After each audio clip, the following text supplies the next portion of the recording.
নমস্কার বন্ধুরা, আর গরম খাবার চ্যানেলে আপনাদের সবাইকে স্বাগত জানাই। বন্ধুরা, আমরা তো ডিম রান্না করি প্রতিনিয়ত। আজকে আমি বেগুন দিয়ে ডিম রান্না করব। আপনারা হয়তো এই রেসিপিটা খেয়েছেন, আবার অনেকে হয়তো এই রেসিপিটা কখনো দেখেননি। হাঁসের ডিম দিয়ে আজকে ডিম রান্না করব। গাছের মধ্যে যা বেগুন আমি পেয়েছিলাম সবগুলি বেগুন নিয়ে এসেছি। এখানে কিন্তু ডিম বেগুনও নিয়েছি, আবার লাফা বেগুনও নিয়েছি। আমার নিজের গাছ থেকে কুড়িয়ে নিয়ে আনলাম। এবার ওই ডিম দিয়ে আমি ডিমের ঝোল রান্না করব। রেসিপিটা বন্ধুরা পুরোটা দেখার অনুরোধ রইল। আর দেখুন, প্রথমে বেগুনটা কীভাবে পরিষ্কার করে নেব। তো এভাবে কিন্তু বেগুনটাকে পরিষ্কার করে নিয়ে ডেটুটা একটু ফেলে দেব।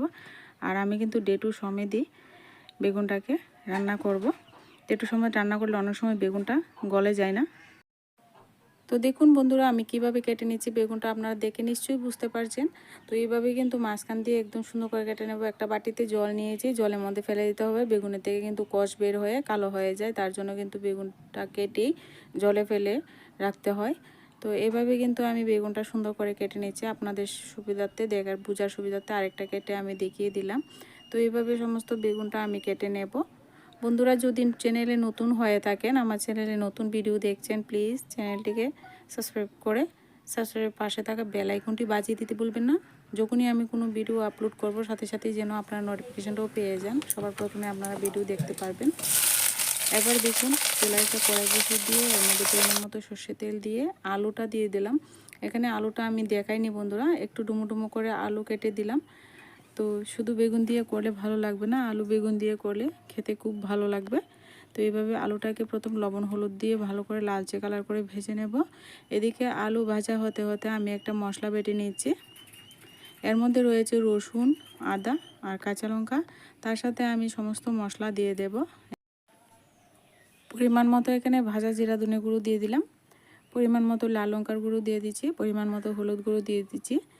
তো আমার কিন্তু সুবিধার জন্য কিন্তু সমস্ত মশলা একসঙ্গে বেটে তারপর তুলে নেব। তো মশলাটা আমি বেটে নিয়েছি বন্ধুরা।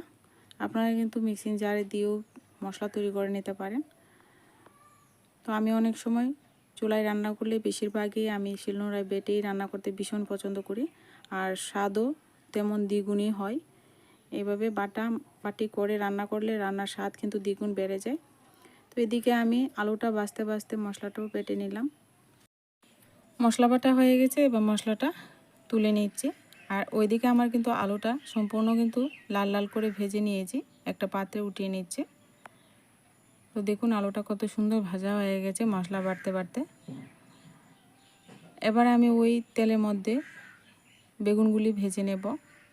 তেল এখানে কিছু রয়ে গেছে, ওই তেলের মধ্যেই দিয়ে দিলাম। আর এখানে তেল দেব না, অল্প একটু হলুদ আর লবণ দিয়ে বেগুনটাকে ভেজে নেব। আমরা তো বন্ধুরা প্রতিনিয়ত ডিম রান্না করি, এভাবে একবার ডিমটা রান্না করে খেয়ে দেখুন, দারুণ লাগে খেতে। আপনারা কিন্তু এখানে যে কোনো বেগুন দিয়ে ডিম রান্না করতে পারেন। আমি এরকম বেগুন নিয়েছি বলে আপনারা পছন্দ অনুযায়ী যে কোনো বেগুন দিয়ে ডিম রান্না করতে পারবেন।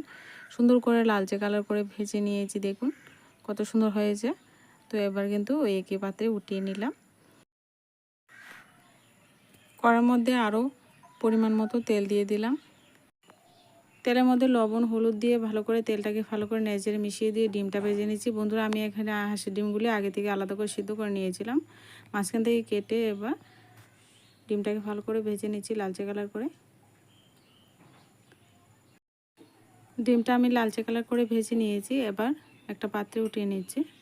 তো খুব সুন্দর করে কিন্তু ডিমটা এভাবে ভেজে নেবেন। ডিম এভাবে ভেজে নিলে ডিমের তরকারির মধ্যে কিন্তু খুব সুন্দর স্যান্ড হয়, ডিম ভাজা ভাজা একটা গন্ধ হয়। তো এভাবে কিন্তু ডিম ভাজা করে উঠিয়ে নিলাম। তেল রয়ে গেছে, আরও একটু দিয়ে দিলাম। এর মধ্যে পেঁয়াজ কুচি দিয়ে দিলাম বড় সাইজের একটা। এবার পেঁয়াজটাকে নেড়ে চেড়ে সুন্দর গোল্ডেন কালার করে ভেজে নেব। পেঁয়াজটা ভাজা হয়ে গেলে আমি যে মশলাটা রেডি করে রেখেছিলাম সেই মশলাটা কিন্তু দিয়ে মশলাটাকে সুন্দর করে কিন্তু কষিয়ে নেব। মশলাটা দিয়ে দিচ্ছি, অল্প একটু জলও দিয়ে দিব সাথে। এবার মশলাটাকে নেড়ে চেড়ে কিছুক্ষণ কষিয়ে নেব সুন্দর করে, যতক্ষণ না পর্যন্ত মশলা থেকে তেলটা বেরিয়ে আসছে। তো দেখুন বন্ধুরা, মশলা নেড়ে চেড়ে কিন্তু সুন্দর কষানো হয়ে গেছে। তো মশলাটা ভালো করে কষিয়ে নিয়ে এখানে কিন্তু আমি ভেজে রাখা আলু আর বেগুনটা দিয়ে দিচ্ছি। মশলার সঙ্গে একটু নেড়ে চেড়ে মিশিয়ে দেব। রান্নাটা খুব সোজা বন্ধুরা। আমরা যেভাবে বাড়িতে আলু দিয়ে ডিম রান্না করি সেইভাবেই কিন্তু ডিমটা রান্না করবেন। কোনো কঠিন ব্যাপার না, আলু আর ডিমটা ভেজে দিলেই হবে। একটু সহজ পদ্ধতিতে আজকে তৈরি করে দেখালাম। আলু ডিমের আরও রেসিপি কিন্তু আছে, আপনার চাইলে অবশ্যই কমেন্টের মাধ্যমে জানাবেন দেখতে চাইলে। পরিমাণ মতো জল দিয়ে দিলাম, জলটা ভালো করে নেড়েচেড়ে মিশিয়ে দেব। আর পরিমাণ মতো একটু লবণও দিয়ে দেব সাথে। আর এখানে কিন্তু বেশিক্ষণ ঢাকনা দেব না, একটু ঢাকনাটা দেব যাতে করে ঝোলটা ফুটে যায়। বেশি ঢাকনা দিয়ে রাখলে বেগুনগুলি কিন্তু গলে যাবে।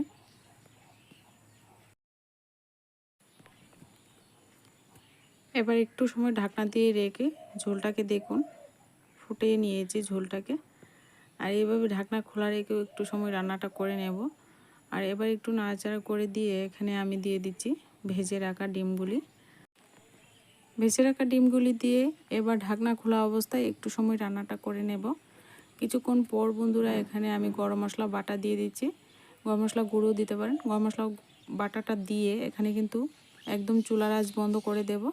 এই পর্যায়ে আমি কিন্তু ঢাকনা চাপা দিয়ে স্ট্যান্ডিং টাইম দিয়ে নেব।